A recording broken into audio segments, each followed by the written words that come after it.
E aí, meu amigo, minha amiga, nos encontramos mais uma vez pela graça de Deus, juntos para estudar a palavra do Senhor, guiados pelo nosso guia de estudo, que é a lição da Escola Sabatina. Obrigado por sua companhia e obrigado porque você fortalece esse canal, compartilhando, dando seu like, se inscrevendo, também interagindo aqui no chat, escrevendo o que você acha. Tudo isso fortalece o canal e faz com que o YouTube entenda que ele é relevante e aí ele vai ser promovido automaticamente pelo YouTube. Então, peço a sua ajuda para continuarmos nessa jornada, tá bom? Vamos juntos. Aliança com Noé. A Bíblia diz lá em Gênesis 6, versículo 18: Contigo, porém, estabelecerei a minha aliança. Entrarás na arca tu e teus filhos, e a tua mulher e as mulheres de teus filhos. A partir de agora começaremos a estudar propriamente a aliança que Deus fez com Noé. Veja que é um texto muito simples que acabamos de ler, mas olha, nós precisamos fazer uma reflexão sobre ele. Há mais informações que aparentemente vemos nesse texto. Vamos analisar um pouquinho mais detidamente esse texto para entendermos os princípios da aliança de Deus. Em primeiro lugar, a aliança, você sabe que é um acordo entre duas partes, um acordo onde ambas as partes se beneficiam. Mas veja que o acordo que Deus faz com Noé é radicalmente diferente dos acordos que há entre homens, os seres humanos aqui nessa terra. É radicalmente. Deixa eu explicar para você. Primeiro, vamos lá. Primeira coisa, a aliança que Deus faz tem como uma das características a obediência dos seres humanos. Ou seja, o ser humano precisa obedecer aquilo que Deus pede em sua aliança, senão ele quebra essa aliança. Apesar de que temos pouca informação aqui nesse verso, mas nós vemos essa realidade. Quando ele diz assim, estabelecerei a minha aliança contigo, entrarás na arca tu e teus filhos, as mulheres teus filhos e a tua mulher. Em outras palavras, eles deveriam obedecer. Não era fácil, amigos. Imagina só. Ele construiu um barco onde não havia chuva. Ele construiu um barco onde não havia rio. Agora imagina você entrar dentro desse barco sem que a chuva tivesse acontecendo. Diz a Bíblia que ele entrou num barco uma semana depois que começou a cair chuva. Era fácil obedecer essa ordem? Não era fácil. Ele tinha que obedecer. Agora, veja que como que o elemento da fé é fundamental nesse aspecto, nesse estado de aliança que Deus quer fazer comigo e com você. Para Noé, ele precisava acreditar que eram verdadeiras as palavras de Deus que ele disse, que derramaria um dilúvio sobre a terra e que daria cabo de toda a carne.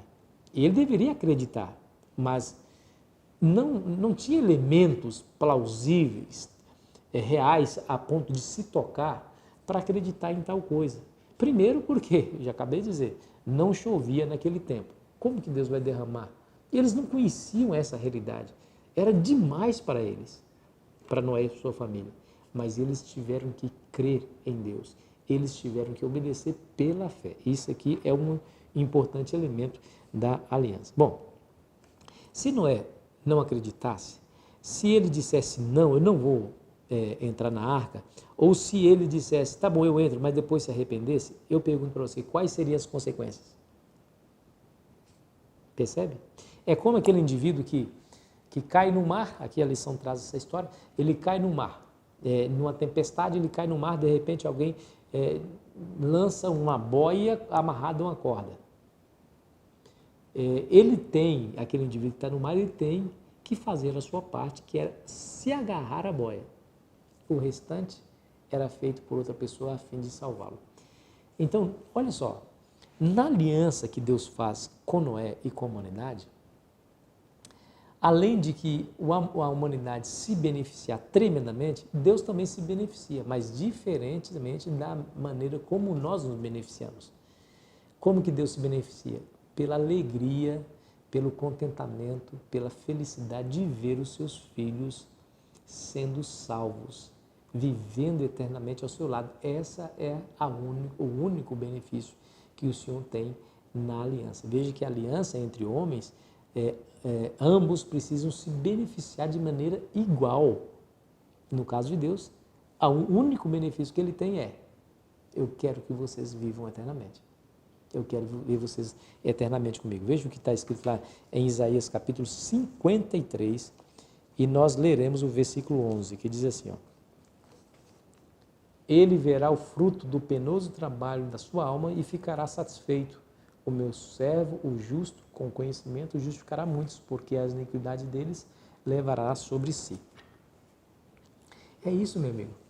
Deus, ele tem por muita felicidade o fato de que os seres humanos, produto das suas mãos, sejam salvos para toda a eternidade. Esse é o benefício de Deus nessa aliança. Você não acha isso maravilhoso? Você não acha isso bom demais? Eu quero dizer para você que Jesus te ama tanto. Ele entra no estado de aliança com você. Ele espera que você obedeça. Ele espera que você se agarre a essa boia amarrada a uma corda, mesmo que você esteja no mar revolto, para que você se salve e não morra afogado. Deus espera que você tome a sua atitude. Mas veja, que na aliança que Deus faz comigo, com você, com a humanidade, a parte mais difícil de se cumprir, Ele toma para si. Ele morre em nosso lugar, paga a nossa dívida. A única coisa que eu e você precisamos fazer é aceitar. Eu pergunto, isso não é maravilhoso, irmãos? É ou não é maravilhoso? Eita, como que não podemos servir a esse Deus? Me diga. Como que nós não podemos servir? Esse Deus é maravilhoso demais. Veja o que Ele foi capaz de fazer. Fez tudo. Fez tudo. Eu fico pensando Deus lá no céu. Jesus lá no céu e de repente Ele passa de frente ao quarto que Deus preparou para o José. Aí Ele olha para o quarto e o quarto está vazio, José não está lá. Diz a Bíblia que lá em João capítulo 14, diz lá que na casa de meu pai há muitas moradas. Se não for assim, eu não vos teria dito. Eu vou preparar-vos lugar. Então Deus preparou lugar para o José. Ali passa e vê o quarto do José vazio. E José não se salvou, porque ele não se agarrou à boia que o Senhor Jesus jogou. É uma paráfrase, né? Ou seja, José não aproveitou a chance.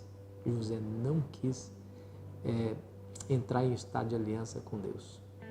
Perdeu a sua salvação. Eu fico imaginando Jesus lá, olhando para aquele quarto vazio, pensando assim, poxa, o que eu poderia fazer mais do que fiz para salvar o José?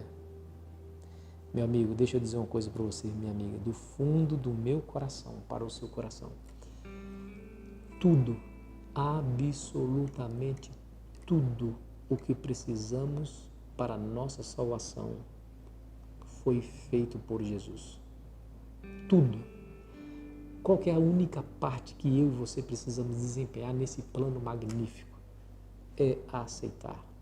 Pela graça sois salvos, mediante a fé. Não vem de vós, nem de obras, para que ninguém se glorie. Essa que é a realidade. Ei, você se considera pecador demais para ser salvo? Então eu vou dizer para você, a Bíblia fala, onde abundou o pecado, superabundou a graça. Deus é capaz de salvar o mais vil de todo pecador se ele se arrepender, se ele desejar ser salvo. Toda a penalidade do pecado foi paga por Jesus na cruz do Calvário. Ele tomou sobre si as nossas iniquidades. A única coisa que eu preciso fazer em você é aceitar. Você não quer aceitar a Jesus como seu Salvador hoje? Você não deseja colocar a sua vida nas mãos dele? Você não quer dizer assim, Senhor, eu sou um pecador, mas eu preciso tanto da tua graça, Senhor, me ajude, me salve, fazer como aquele ladrão da cruz, lembra? Senhor, quando tu vieres, lembra-te de mim. Quando tu vieres no teu reino, lembre-se de mim. Você não quer pedir isso para Jesus hoje? Então feche seus olhos e ora comigo.